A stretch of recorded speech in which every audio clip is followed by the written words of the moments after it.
In the midst of the soldiers preparing to enter the battlefield, a girl gave the order to attack, drawing her sword as she rode her horse and slashed through every enemy in her path, leaving only a sea of corpses. Amidst the destruction, Vorn was the only survivor, witnessing the devastation brought by the seventh Vanadis who slaughtered everyone Vorn loved. When Vorn finally found the girl in an unguarded moment, he decided to risk his life.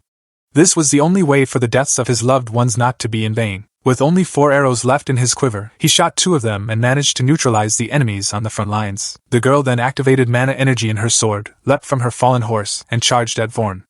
As she deflected his 3rd arrow, Vorn released his final shot. However, she cut down the arrow before it could reach its target. With her sword pointed directly at his face, the girl introduced herself as Valteria Eleonora and claimed that Vorn now belonged to her. The next morning, Vorn woke up with a sword's tip pressed against his neck by a girl.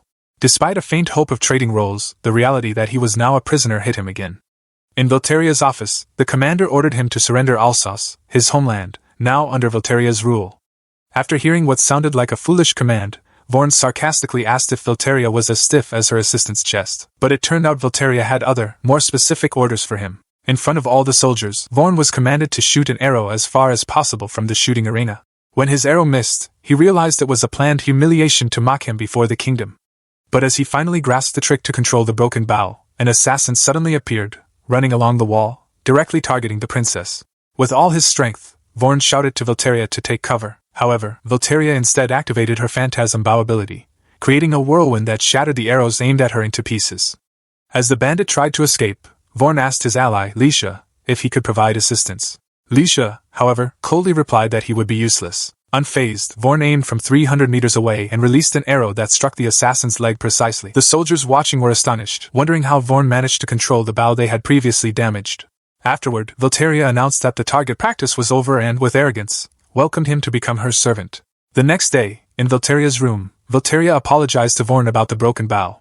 In a serious tone, she said she would execute the 3 soldiers who had damaged the bow just to humiliate Vorn in front of everyone. However, Vorn pleaded for them to be forgiven, reasoning that it was merely a mishap with the weapon, though he could see a slight smirk on Valteria's face, as if she was enjoying his confusion. Valteria was surprised to see Vorn willing to plead for the lives of his own enemies. She began to think that Vorn was the only soldier brave enough among the brunish troops. Deep down, she even admitted to herself that she was starting to like Vorn, especially since witnessing his skill in shooting arrows with extraordinary accuracy. Besides, the night before the battle, Vorn had meticulously scouted the enemy's position, even though they were outnumbered 25,000 to 300 soldiers. With his resilience, Vorn and his troops managed to wipe out the entire enemy force within half a day. Valteria was amazed by Vorn's courage in facing 7 soldiers alone. To her, killing humanity's best archer would be a great loss. So, she spared Vorn's life and asked him to become one of her servants. However, Vorn declined the offer, explaining that he still had a homeland to protect and people waiting for him to return. After leaving Valteria's office, Vorn approached a bald soldier and apologized to him for having to shave his head completely, making him look like a shiny stain. But the bald man responded proudly, saying that shaving his head was the greatest honor for him, especially after witnessing Vorn's incredible shot that saved the princess. As a redemption for damaging Vorn's bow, the bald soldier even vowed to keep his head shaved for life. At the same time, a maid secretly wished Vorn's arrow could pierce her deep within, while another maid daydreamed about receiving a shot to the face, each harboring slightly excessive admiration for Vorn's skills. In the following weeks, all the hunter soldiers were amazed by Vorn's ability to hit 3 targets at once. Many wanted to learn archery from him. However, other young men who felt challenged by him became jealous because Vorn had stolen their attention. Because of this, Vorn tried to find secluded places to practice and bathe alone, until one day he saw a baby dragon. But at that moment, he heard Valteria's voice as she was bathing, explaining that the small dragon was Luni, her loyal pet.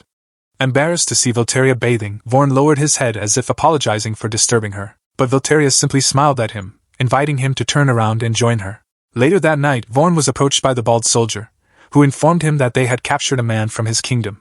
Vorn felt relieved when he saw Bertrand, his assistant, still alive. However, Bertrand quickly dashed his hopes, saying that it was not yet time to celebrate because Duke Felix's army was on its way to Alsace. Bertrand's words shook Vorn. He rushed toward the kingdom's gate, but his steps halted when Valteria appeared, teasingly asking where he was going. At the same time, Felix ordered his son to lead 3,000 soldiers toward Alsace, intent on crushing what he perceived as Vorn's weakness. Behind this ambition, Felix brought powerful dragons, ready to obliterate everything Vorn held dear. Zion, Felix's son, vowed to destroy everything and burn every fragment Vorn loved. Back at the palace, Vorn couldn't take his eyes off Valteria's slightly revealing attire. Valteria spoke softly yet sharply, telling him not to look away this time. Despite this, Vorn declared that he would return soon after defeating the enemy to save his people. Yet deep down, Vorn felt hesitant. He was just an archer facing 3,000 soldiers. Voltaria looked at him with skepticism, saying that if he wanted to die, he might as well do it here. Her words sounded cold, yet Vorn sensed disappointment behind them. Voltaria advised him to control his emotions, reminding him that unchecked emotions would only lead him to ruin. Vorn paused, realizing that Voltaria could have killed him at any time but chose not to. He began to think, perhaps this was his chance to save his kingdom. The thought stirred something in him, and Vorn started developing a plan in his mind. While others only saw him as a fool without strategy, Voltaria laughed at his bravery. But Vorn was curious why Voltaria laughed, even though his courage surpassed that of many soldiers. Finally, Voltaria offered her help in defending his country, but only if Vorn was willing to surrender all of Alsace and his loyalty. Reluctantly, Vorn agreed to the deal. Voltaria then raised her sword, commanding her troops to begin the assault on Alsace. Throughout the night, the forces moved swiftly, and Voltaria couldn't take her eyes off Vorn. Memories of the time Vorn came into the command room wearing armor without protection resurfaced. Lisha, another soldier, mocked him, considering his armor as useless as his face. But as Lisha started brushing his hair, there was something gentle in the way she wanted to make Vorn look his best before the final battle. Voltaria even gave him a side-parted haircut that drew attention. Vorn, slightly blushing, called her beautiful, boldly saying that if Voltaria were a sword, he would swallow her whole. On their journey, Vorn realized that their forces were outnumbered 3-1. However, he pointed out that he knew the terrain well. They could use the narrow points of the field to their advantage. Vorn promised to use every choke point, hinting at a clever strategy. That morning, Zion's army was only a few hours away from the kingdom. While all the residents of Alsace had been evacuated to the temple for safety, Tita chose to stay at the manor, wondering if Vorn would truly keep his promise to return someday. That's when Felix's forces began to invade the city, looting every building they encountered. Zion, disgusted by the sight of people taking refuge in the temple, finally found his main interest when he saw Vorn's manor. This should be entertaining, he thought as he stepped inside. Inside the manor, Tita prayed silently for Vorn to give her strength, then, with determination, ran down the stairs. But when Zion saw her, she ordered him to leave. Zion only laughed, saying he wasn't intimidated by her threats. He then reminded her of how he and Vorn grew up together, firmly stating that Tita was willing to risk her life to protect their home. His words angered Zion. He stepped forward and cut Tita's apron, warning that her legs would be next. Tita tried to reach for a dagger, but Zion quickly deflected it, even roughly tearing at her clothes. In her fear, Tita could only hope that Vorn would return soon. Hearing Vorn's name mentioned, Zion laughed mockingly, saying that Vorn would never return, and with a single motion, he pushed Tita to the floor. However, just as Zion was about to torment her, his mind was suddenly filled with Vorn's name. At that moment, an arrow suddenly struck Zion's hand, causing him to retreat. Vorn shouted for Tita to jump down. Swiftly, Vorn approached on his horse, dodging enemy attacks, and caught Tita before any further danger could occur. Voltaria arrived just in time, using wind magic from her sword to protect them. As they landed, Voltaria scolded Vorn for not valuing his life more. In that moment, Vorn finally realized that Voltaria's sword could control the wind. Voltaria explained that she had made a pact with the spirit Erifar, which granted her the power of wind. Vorn felt the wind swirling around him, as if it were his ally. However, Zion and his forces remained a threat. As they advanced, Vorn noticed Tita's torn clothing, and she explained that she had only been trying to save her bow. Tita sincerely expressed how happy she was for Vorn's return after so long. Seeing the two embracing, Voltaria felt a pang of jealousy, wondering if Vorn's type was a simple girl who often cried. Amidst the warmth of their reunion, an arrow suddenly flew toward them. With quick reflexes, Vorn caught it and fired back, striking the attacker's eye and ending his life. However, the action caused Vorn's hand to be injured from the strain, and Tita quickly used her skirt to bandage his wound. Though injured, Vorn was still ready to fight and ordered his troops to advance. But as Vorn prepared to follow, he realized that his bow had broken after his last shot. Tita suggested that Vorn use her sacred bow, reminding him of her father's story that the bow was a gift from the god of war. Vorn then gripped the bow, and as he drew the string, a powerful aura emanated from it, affecting the flow of natural energy around him. A few hours later, after 300 enemy soldiers had fallen, the remaining forces who had fled began to regroup. Amidst the situation, Voltaria met with the war commander. Voltaria wondered where they could set up camp, and Vorn pointed to a spot on the map he called the Malchium Plains. As the sun began to set, they arrived on the battlefield. Felix's troops were already in a seemingly solid formation, prompting the Zected forces to decide to place 400 cavalry soldiers at the front line to face them directly. Voltaria and Vorn stood at the front, ready to lead the charge. When Voltaria drew her sword, she immediately ordered her troops to advance. In the midst of the advancing forces, Felix's soldiers launched a rain of arrows. However, Voltaria quickly released mana from her sword, deflecting the arrows as if the wind itself were shielding her. Vorn, who was nearby, aimed and released an arrow that struck down 3 soldiers at once. Voltaria was impressed, thinking that Vorn's strength came from another world. She continued attacking the enemy's front line, cutting down soldier after soldier as she broke through their ranks. Meanwhile, Vorn stayed focused, shooting accurately until he managed to destroy Felix's flag, delivering a significant morale blow to the enemy. With Voltaria urging her troops forward, Felix's forces mounted a counterattack. Amidst the fierce battle, Bertrand handed Vorn a new arrow for his next shot. Suddenly, a loud horn sounded, signaling Felix's forces moving into a new position. In the distance, a land dragon appeared before Voltaria's troops. Voltaria was stunned, wondering how Felix's forces, usually considered weak, had managed to tame such a terrifying creature. The dragon charged toward them with immense power, and 2 soldiers who attempted to fight it were immediately crushed by its brutal assault. Vorn prepared to attack the dragon but realized that its scales were harder than steel. Meanwhile, Zion's face appeared, grinning and saying that the dragon would tear them all apart. On the other side, Lisha and her troops had moved to attack the flank of Felix's forces, trying to halt their advance. However, Voltaria pressed forward alone, determined to face the land dragon. When Vorn wondered about the technique Voltaria was using, she explained that this was her strongest skill, one she never used against humans. At that moment, Zion, with a mocking and disdainful gaze, announced that additional forces from Felix's headquarters were approaching. Lisha immediately ordered her troops to retreat, but Felix's forces gave chase, feeling that they had the upper hand. Lisha signaled with a whistle for the next phase of their plan. Suddenly, ropes stretched across the hills were pulled tight, causing many of Felix's soldiers to fall from their horses. Before they could realize what was happening, Lisha's forces launched a counterattack, pushing the enemy back with surprising speed. Lisha realized that this success was only possible thanks to the support of the local people, who deeply respected and loved Vorn. With a grateful smile, Lisha felt proud to fight alongside someone so cherished by the people. At the same time, Voltaria's troops launched another assault. However, as Voltaria hesitated, unsure if this was the right moment, Vorn calmly informed her that it was indeed the perfect time for an ambush. Immediately, they released all their horses, deploying a surprising tactic to mislead the enemy. Meanwhile, a soldier reported to Zion that an enemy regiment was approaching from behind, numbering over 2,000 troops. Zion realized that with his own force numbering only about 600, victory seemed impossible. When one of his comrades suggested holding their ground, Zion punched him in the face, causing Zion to cry out in frustration. Even though the commanders around him knew Zion wasn't a worthy leader, they still ordered their troops to retreat. However, Zion was unaware that the Zected forces were only using 2,000 riderless horses to give the impression of a larger army. As Zion's knights began to pull back, Voltaria's forces pressed the attack even harder. Eventually, Voltaria's troops broke through the second cavalry line, scattering the main force of the enemy. As they drew closer, Vorn called out to Zion to surrender. Arrogantly, Zion mocked them and dismissed the townspeople as useless, then challenged Vorn to a duel. When Zion requested a spear, Vorn remained calm, saying that his bow would suffice. Vorn took the first shot, but Zion taunted him again. Undeterred, Vorn released the second and third shot at the same spot, and finally, with a precise final shot, Vorn's arrow pierced Zion's arm. Zion began to scream, shocked that he had been struck by the arrow. Voltaria realized that Vorn had intentionally aimed at the same spot to penetrate Zion's shield. As Vorn prepared to aim again, Zion's soldiers rushed forward to protect their leader, sparking a clash between the two armies. Amid the chaos, suddenly, the dragon soared high into the sky, and when they realized Zion was fleeing, Vorn aimed his bow at the dragon. With the power and memories of Tida's suffering in his mind, Vorn released an arrow filled with mana, leaving everyone watching in awe. As the arrow struck the dragon, the enemy soldiers' morale shattered instantly. Voltaria raised her sword, declaring that Vorn had successfully executed Zion. The next morning, after Tida prepared bread for her master, she woke up Voltaria. While enjoying breakfast, Voltaria talked about her plans to return to the capital, though she wasn't sure how she would stop the war. Meanwhile, in the Felix Empire, anger surged over their defeat. When a general asked how to eliminate Vorn and Voltaria, Felix ordered the hiring of the notorious Cyrac assassins and planned to send another battle maiden to challenge Voltaria. A few days later, King Victor announced that Voltaria had been granted permission to continue the war. However, Voltaria added that if the Alsace territory became part of her domain, she would claim it.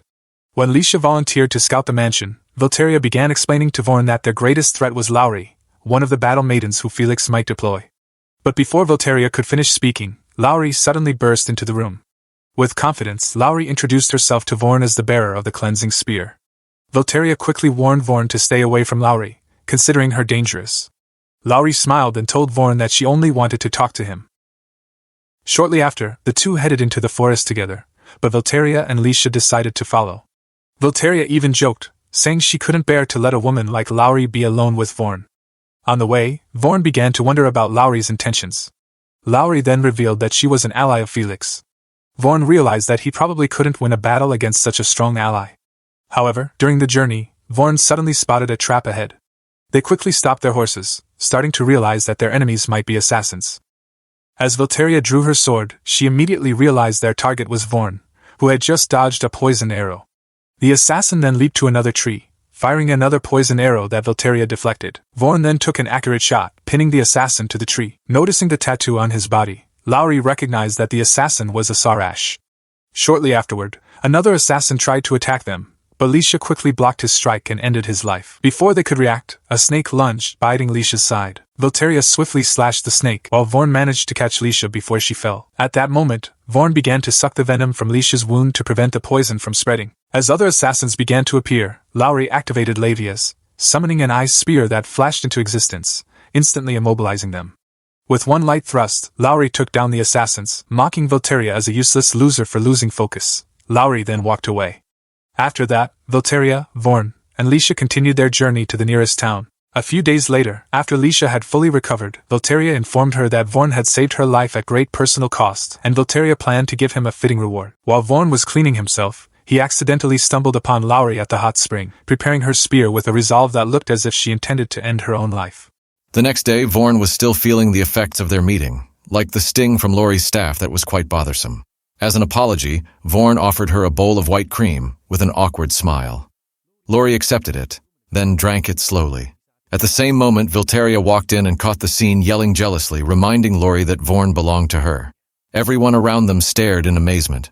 Lori, who was starting to get bored with the drama, simply smiled and told Vorn that even though he was a good man, he seemed to be nothing more than Volteria's dog. After that, Lori turned and left. Volteria immediately ordered Lisha to strengthen the borders, as she was convinced that Lori was preparing an attack. Sure enough, the next day, Lori had gathered troops at the border, placing Volteria's soldiers between her forces and Duke Felix's army. Indeed, from the start, Felix intended to disrupt Volteria's movements by continually diverting attention with Lori's maneuvers. Volteria's troops kept advancing, but Lori's soldiers were already prepared inside her camp. When Lori saw Volteria's troops approaching, she warned her soldiers to be ready to fight to the end, as she had no intention of abandoning her alliance with Felix. The battle broke out. Amid the steadily falling snow, the sound of war horns echoed throughout the area, followed by a rain of arrows filling the sky. Both sides attacked relentlessly until the sun set. Vorn even managed to shoot an enemy soldier's leg. However, despite the fierce fighting, no one emerged as the victor, and both sides eventually retreated. That night in the camp, Volteria told Vorn and Lisha that she would lead the troops directly the next day. She was determined to crush Lori's forces. However, at dawn, Lisha arrived with shocking news that Lori's troops had retreated and were hiding in the Tatra Mountains. Volteria then realized that this was all a ruse to lure them into unfavorable terrain. On the same day, Volteria and Vorn decided to infiltrate the fortress in the mountains. Volteria explained that the fortress was reinforced with thick ice, almost impossible to penetrate, but she was confident they would find a way in. When Volteria's troops began their assault, they found that the fortress was indeed incredibly difficult to breach, and all efforts seemed in vain. As night fell, Volteria suggested the idea of flying using Arafar's power and attacking the enemy from the air. However, Lisha reminded her that it was too risky. Vorn then proposed an alternative plan. The next day, Vorn walked through the mountains wearing a thick fur coat. On the way, he spotted a fox, but before he could shoot it, another arrow struck the fox first. When Vorn approached, he found Lori standing calmly, looking at him. Lori, who didn't know it was Vorn, asked if he had fired the first arrow. Vorn demonstrated his shooting range by firing another arrow into a pile of snow to convince Lori. As the night grew colder, the two of them sought shelter together from the freezing weather. Curious, Lori asked why Vorn still wore his fur. Vorn replied that his village had rules, and he still wanted to remain loyal to his homeland. Lori then offered him a chance to join her, but Vorn firmly refused. That morning, as dawn began to light the landscape, Lori prepared to return to her fortress. Before leaving, she waved at Vorn and promised that the moment would never be forgotten. However, Vorn secretly followed her back to the fortress. Upon reaching the mountain's edge, Vorn could see how magnificent the fortress looked in the distance. The next day, he returned with his troops, and after observing the rear guard, which appeared weak, he was confident that his troops could easily break through. But when they arrived, they were surprised to find the back of the fortress already reinforced with a solid barrier. Volteria remained calm and assured Vorn that their original plan could still proceed. She was confident that she could destroy the fortress gate. As night arrived and the sun set, Volteria led the assault. With her sword drawn and the power of her wind mana ready, she launched a massive attack. However, instead of completely destroying the gate, her strike only dented it slightly. When the defenders began to fire arrows, Vorn quickly moved to save Vilteria from danger. Frustrated by the interference, Vilteria insisted that this was their only chance to win. Vorn then realized what he had to do. Gathering power from Erithar, Vorn prepared his bow and released an arrow surrounded by a brilliant light. The arrow pierced the gate and shattered it, paving the way for Vilteria and her troops to storm in. As they stepped inside, an assassin watched from a distance. When Lori realized her gate had been destroyed, Vorn began firing arrows continuously at the guards. Vilteria led the troops at the front line, and Vorn assisted by targeting the enemy archers. When Lori finally appeared with a challenging tone, she taunted Vilteria, asking if she was ready to lose. Vilteria immediately attacked, but Lori was already prepared with her spear. They fought fiercely, their weapons clashing, creating flashes of energy. The soldiers were amazed by the incredible strength of their two leaders. However, as they grew more exhausted, the assassin took advantage of the chaos and tried to strike. But before he could, Vorn shot an arrow that hit the assassin. Lori then realized that Vorn was the hunter she had once met in the mountains. A small warmth grew in Lori's heart as she asked Vorn why he had saved her. Vorn replied that he was simply repaying a kindness and that his main goal was to protect his homeland. Hearing this, Lori was touched and decided to remain neutral in this war, giving Vilteria a better chance to focus on attacking Felix's forces. Meanwhile, Duke Felix was already planning a new move. With the help of a royal decree, Felix managed to bring reinforcements in the form of a formidable knight named Roland. Known as the most feared commander in Brunei, this knight wore black armor and wielded the legendary sword Durandal. With extraordinary skill, Roland was tasked with mercilessly wiping out Vorn and all his allies. During a break from battle, Vorn enjoyed a moment of peace in Alsace with his 5,000 loyal knights. Shortly after, Lord Mine arrived with additional support, bringing more troops to continue the war. They moved west and established a base about 5 miles from Duke Felix's territory at the peak of Territoire. A few days later, when they reached a new town called Saunier, Vorn sat in a meeting with the local village chiefs. The village chiefs welcomed him enthusiastically and promised to provide everything his troops needed while they were there. After the meeting, Vorn began to wonder about the latest news from the capital. When Lord Maine decided to return to his own land, he advised Vorn to enjoy this peaceful moment while he still had the chance. Hearing this, Vorn decided to relax by the river, listening to the calming sounds of nature. Suddenly, Vilteria's pet dragon, Looney, flew low towards him, causing him to tumble into the water. As he watched Looney fly away, Vorn realized just how mischievous that dragon was. Suddenly, a girl emerged from the bushes, not wearing any armor. The girl seemed to be chasing Looney, unaware of Vorn's presence, until she accidentally bumped into him. Later, inside the tent, the girl introduced herself as Sophia. With a slightly embarrassed face, Sophia apologized for bumping into Vorn. She revealed that she was a messenger sent by King Victor to deliver an important message. Sophia informed them that King Victor was ill, and as an official envoy, she was dispatched to explain their position in the war. However, Sophia also brought shocking news. Vorn had been branded a traitor and had lost his rank and title. That night, while sharpening his arrows, Vorn pondered and wondered how he could have been labeled a traitor. Meanwhile, Sophia spoke with Vilteria, conveying that some soldiers were beginning to drift away from the war, but she was worried that support for Vorn might fade due to these accusations of betrayal. The next day, Bertrand reported that the Nabar order was moving closer to their camp, led by a dark knight known as the Dark Knight. Vilteria and her troops took their positions on the Orange Plains, preparing for the attack. When Roland drew his sword, he swiftly led the charge, and his men followed with high spirits. Roland attacked mercilessly, cutting down Vilteria's soldiers with powerful sword swings. Vilteria quickly realized the magnitude of this threat and charged forward to confront him. The clash of their swords was so fierce that it nearly caused Vilteria to lose her balance. Some of Vilteria's soldiers tried to surround Roland, but he cut them down with a single slash. Roland then turned his focus back to Vilteria, his overwhelming strength sending her flying off her horse. In a panic, Vilteria almost failed to dodge, but at that moment, Vorn appeared with his bow ready. Roland turned and aimed to finish off Vorn, but Vorn quickly shot an arrow into the sky. In an instant, the arrow landed squarely on Roland's horse, giving Vilteria the chance to escape.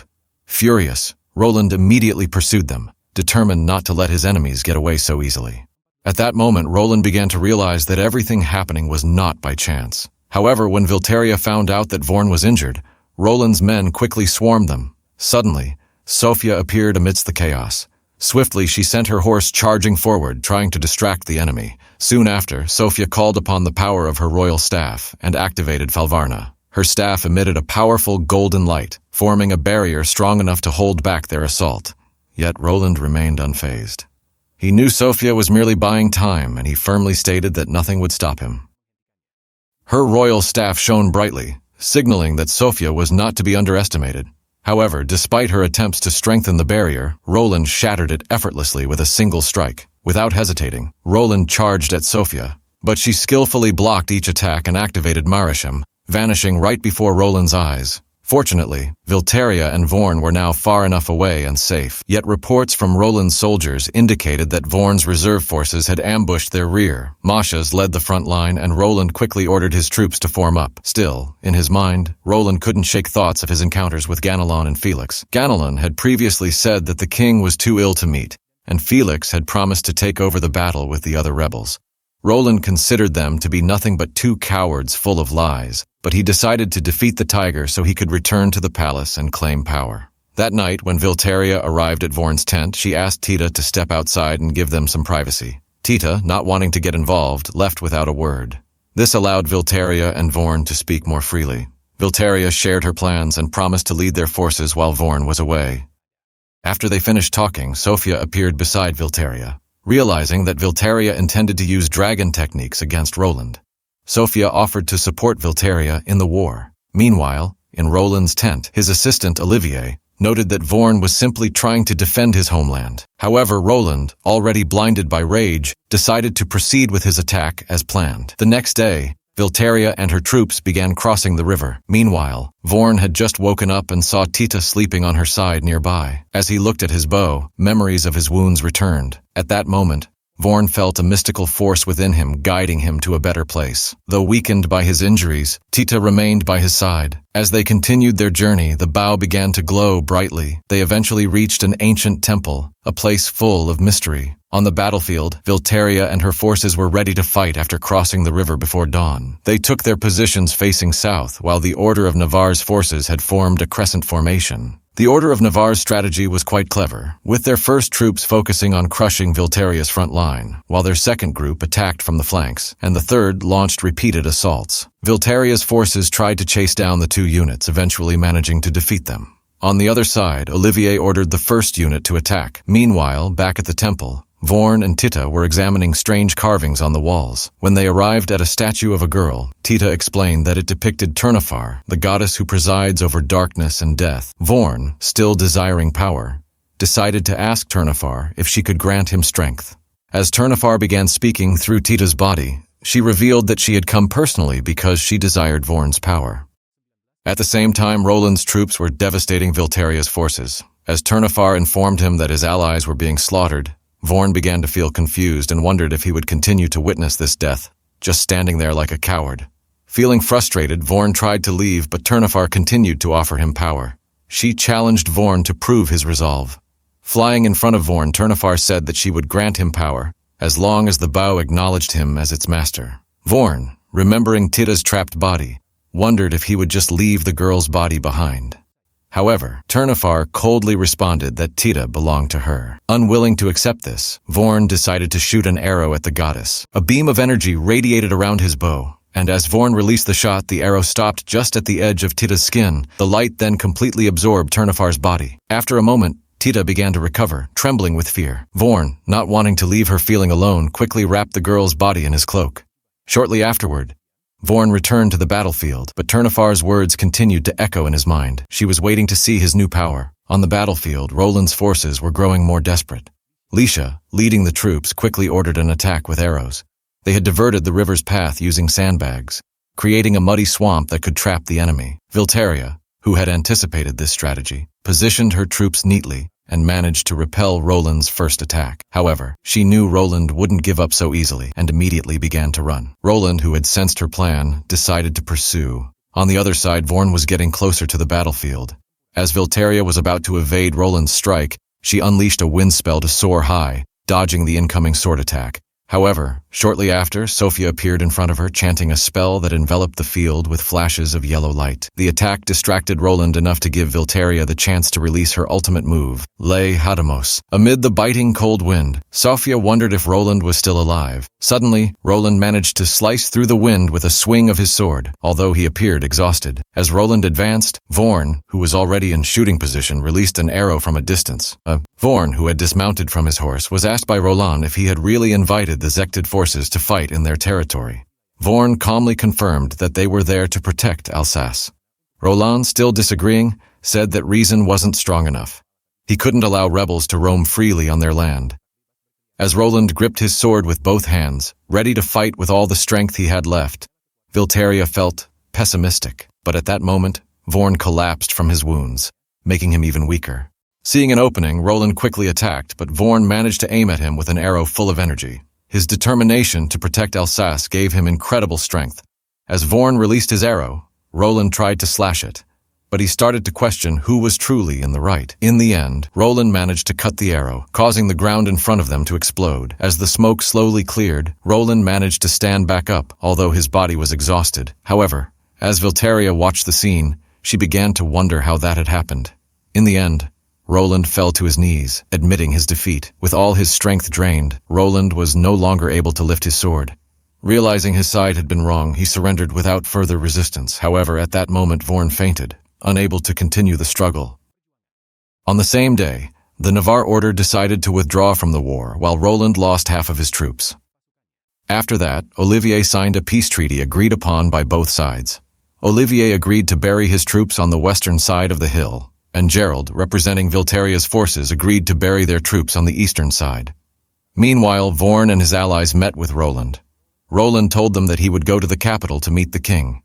However, Vorn warned him that it was very dangerous. Roland remained determined, saying he had to atone for his mistake of attacking them. The next day, Vilteria told Vorn that she had to return to Zekted. Her friend, a fellow war maiden, was under attack by another war maiden, and Vilteria felt she had to defend her. They had made a promise years ago to support each other if ever in danger. With Alexandra losing her ability to walk, Vilteria felt Alexandra needed her help now more than ever.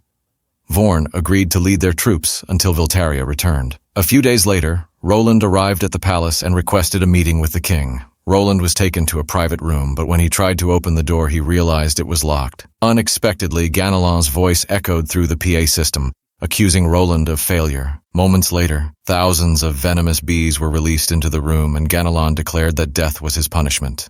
Meanwhile, Vilteria and Lisha were already on their way to Zekted with most of their forces. Sophia, who bid farewell to Vorn, decided to follow them.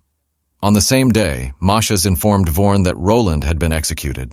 At the castle, Felix was furious with Ganelon for executing Roland. Felix wondered how they would protect the kingdom's western border, while Ganelon responded that Felix should focus on protecting his own border, because a large Moisinulan force was advancing towards his realm. The Moisinulan forces had already begun invading Felix's territory. They were a force of 20,000 soldiers who practiced slavery and plundered other nations for resources. After reaching the first town, they destroyed everything. Realizing this grave threat, Felix decided to split his army in two, sending 7,000 soldiers south to lure the Moisinulan forces deeper into their territory. Felix also deployed 13,000 soldiers to defend the capital from a Gainlan invasion. Meanwhile, Vorn was devising his own war strategy, keeping in mind that Roland had left his sword behind as proof of his acknowledgement of the rightful cause. A few hours later, Vorn informed his commanders that he would head southeast with his troops. His goal was to survive and protect other towns. When his commander asked why they weren't reinforcing the defenses, Vorn explained that their defenses would never be strong enough to withstand the enemy's assault, as their numbers were too few and no other forces were willing to help. The next day, Vorn set out with 1,100 men towards a new territory, while Titta prayed to the gods for their safe return. Meanwhile, the Muazzin soldiers were leading the civilians, but suddenly a man fainted, which made Vorn very angry. Vorn wanted to save everyone, but with such a large number of soldiers, he started to wonder how to awaken the power of Turnafar. They eventually decided to move on, pushing through the steep mountains. Along the way, they saw a group of soldiers chasing a girl. But as the girl stumbled, an arrow pierced the head of the soldier. Vorn immediately ran towards the girl and saw the fear clearly on her face. When Vorn asked her name, the girl shakily said, "My name is Regan." Those words brought relief to Vorn, and as Regan realized who was in front of her, she finally fainted in his arms. The sun was beginning to set, and as the Muazzin forces prepared to set up camp, a messenger arrived to report to General Qasim that 200 Bruinish soldiers had attacked their left flank with stones and arrows. General Qasim immediately ordered his 3,000 troops to wipe them out. However, he also realized that his main force had less than 2,000 knights remaining. Even so, Qasim still sent 3,000 soldiers to chase down the Bruinish troops, but after passing through a narrow path, they reached a dead end. The Muazzin forces, much smaller in number compared to Vorn's troops, began to panic. Their fear made them lose focus, and Vorn's forces cleverly took advantage of this opportunity to launch a deadly counterattack, eventually killing them all. As the battle ended, Vorn felt satisfied, although he knew that each of the Muazzin soldiers was just a foolish pawn caught in this war. His troops began gathering resources, and over time, Vorn's forces continued to decimate the Muazzin army, reducing their numbers until only 18,000 remained. However, in the midst of despair, Qasim decided to execute 10 hostages and form a new unit of 3,000 soldiers, placing them at the front of his main force. Qasim was confident that Vorn's troops would not be able to attack them directly, considering how few they were. But Vorn showed up with only 600 soldiers. Calmly, Vorn announced that he had come to execute them for kidnapping innocent civilians. As soon as Vorn was within range, Qasim ordered his men to shoot him. Suddenly, from a distance, a large army appeared on the mountains. As soon as Vorn gave the order to attack, Qasim began to underestimate their forces, saying that their army was nothing. However, Vorn didn't care. Calmly, Vorn shot an arrow that flew miles and pierced Qasim's head, while the other soldiers killed his assistants. Seeing their general dead, the morale of the Muazzin soldiers instantly collapsed. They began to flee. However, Vorn ordered his troops to finish them all without mercy. A few hours later, after finding all the captives, Vorn decided to release them. A girl then approached him and thanked him for avenging her father. That night, while they were at camp, Gerald told Vorn that they still had about 1,500 people, but over 400 of them were seriously wounded. Suddenly, Ryurik appeared in front of him. It was then revealed that another group of Muazzinul soldiers was leading the vanguard, numbering 30,000. Vorn realized they had been tricked. With the intention of protecting the civilians, Vorn began escorting them. However, a messenger arrived with news that a Muazzinul unit was getting closer. It turned out that they numbered 4,000. Vorn immediately decided to attack with a few of his soldiers, but the Muazzinul forces were already so close, and when they released arrows at them, Vorn realized that the enemy wasn't slowing down at all. At the same time, Vorn saw a new force arriving. When he saw their banners, Vorn immediately recognized it. It was the Luri Ludmila army. Meanwhile, Viltaria and Lisha had already arrived at Alexandra's castle. When Viltaria wondered who had started the war against their forces, Alexandra explained that it was Princess Flash of Thunderswirl, Elizaveta Fomena.